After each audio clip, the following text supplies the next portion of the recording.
Praise the lord. ఈరోజు దేవుని వాగ్దానము, నేను వెళ్ళి మీ యొద్దకు వచ్చేదనని మీతో చెప్పిన మాట మీరు వింటిరు కదా. తండ్రి నాకంటే గొప్పవాడు గనుక మీరు నన్ను ప్రేమించిన ఎడల నేను తండ్రి యొద్దకు వెళ్ళుచున్నానని మీరు సంతోషింతురు. యోహాను సువార్త 14వ అధ్యాయము 28వ వచనము. సహోదరి సహోదరులారా, యేసయ్య తన శిష్యులను ఓదార్చి వారిని అనాథలుగా విడిచిపెట్టనని, వారితో ఎల్లప్పుడూ ఉండుటకై ఆదరణకర్తను పంపుతానని వాగ్దానం ఇచ్చాడు. వారు తండ్రితో మరియు తనతో పంచుకునే ప్రేమ మరియు ఐక్యతను వారికి గుర్తు చేశాడు. అలాగే ఆయన వారి యొద్ద నుండి వెళ్తున్నందుకు వారు కలవరపడకూడదని, బదులుగా ఆయన తండ్రి వద్దకు వెళ్తున్నందుకు వారు సంతోషించాలని చెప్తున్నాడు. ఎందుకంటే విశ్వాసులు దేవుని ప్రణాళికను పూర్తిగా అర్థం చేసుకోకపోయినప్పటికీ దానిని విశ్వసించడం ప్రాముఖ్యమని యేసయ్య ఉద్దేశం. శిష్యులు యేసయ్యపై విశ్వాసం ఉంచారు, ఆయనను ప్రేమించారు. కానీ వారి విశ్వాసం, ప్రేమ ఉండవలసిన రీతిలో లేవు. ఒకవేళ ఉంటే తండ్రి సన్నిధిలో యేసయ్య పొందబోయే మహిమను బట్టి ఆనందించేవారు. కానీ శిష్యులు ఆ విషయాన్ని సంపూర్తిగా గ్రహించలేకపోయారు. కాబట్టి దేవునిపై ప్రేమ మరియు ఆయన ప్రణాళిక పట్ల విశ్వాసం కలిగి ఉండడం ప్రాముఖ్యమనే విషయాన్ని మనం గ్రహించాలి.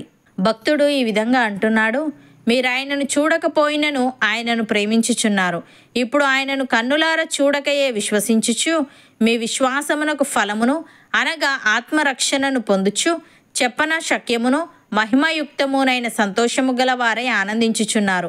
మీకు కలుగు ఆ కృపను గూర్చి ప్రవచించిన ప్రవక్తలు ఈ రక్షణను గూర్చి పరిశీలించుచు తమ యందున్న క్రీస్తు ఆత్మ, క్రీస్తు విషయమైన శ్రమలను గూర్చియు వాటి తర్వాత కలగబో మహిమలను గూర్చియు ముందుగా సాక్ష్యం ఇచ్చినప్పుడు ఆ ఆత్మ ఏ కాలమును ఎట్టి కాలమును సూచించుచు వచ్చెనో దానిని విచారించి పరిశోధించిరి. పరలోకము నుండి పంపబడిన పరిశుద్ధాత్మ వలన మీకు సువార్త ప్రకటించిన వారి ద్వారా మీకిప్పుడు తెలుపబడిన ఈ సంగతుల విషయమై తమ కొరకు కాదు గాని మీ కొరకే తాము పరిచర్య చేసిరను సంగతి వారికి బయలుపరచబడెను. దేవదూతలు ఈ కార్యములను తొంగి చూడగోరుచున్నారు. కాబట్టి మీ మనస్సు అను నడుము కట్టుకొని నిబ్బరమైన బుద్ధి గలవారై యేసుక్రీస్తు ప్రత్యక్షమైనప్పుడు మీకు తేబడు కృప విషయమై సంపూర్ణ నిరీక్షణ కలిగి ఉండుడి అని.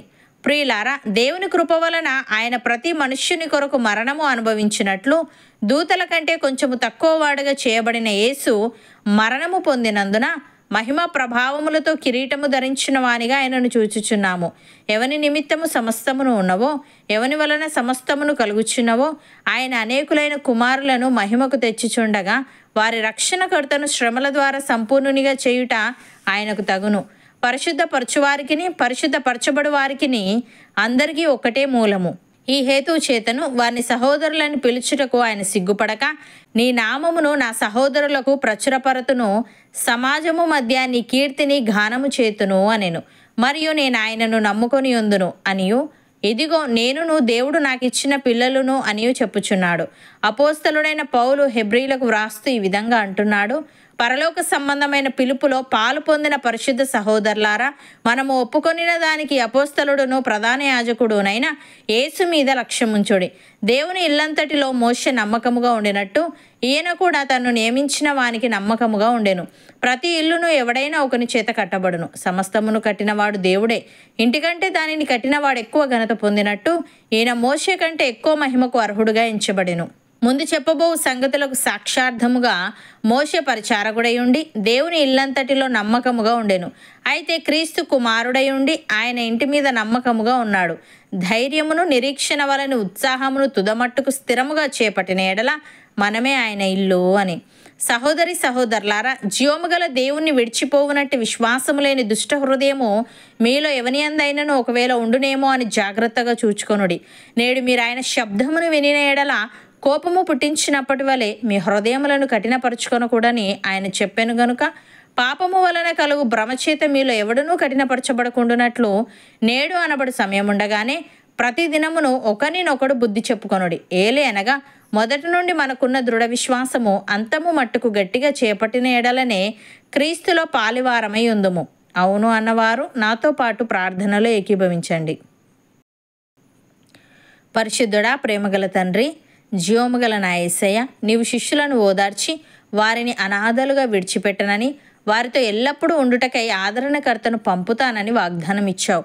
మరియు తండ్రి నీకంటే గొప్పవాడు గనుక శిష్యులు నిన్ను ప్రేమించిన ఎడల నీవు తండ్రి యొద్దకు వెళ్ళుచున్నావని వారు సంతోషింతురని విశ్వాసులు నీ ప్రణాళికను పూర్తిగా అర్థం చేసుకోకపోయినప్పటికీ దానిని విశ్వసించడం ప్రాముఖ్యమని తెలియజేశావు.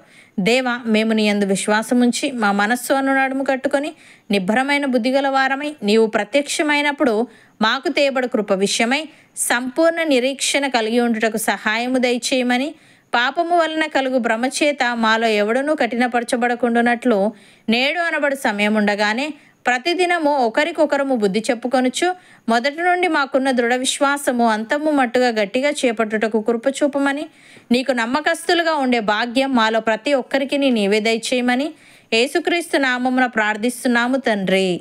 ఆమెన్.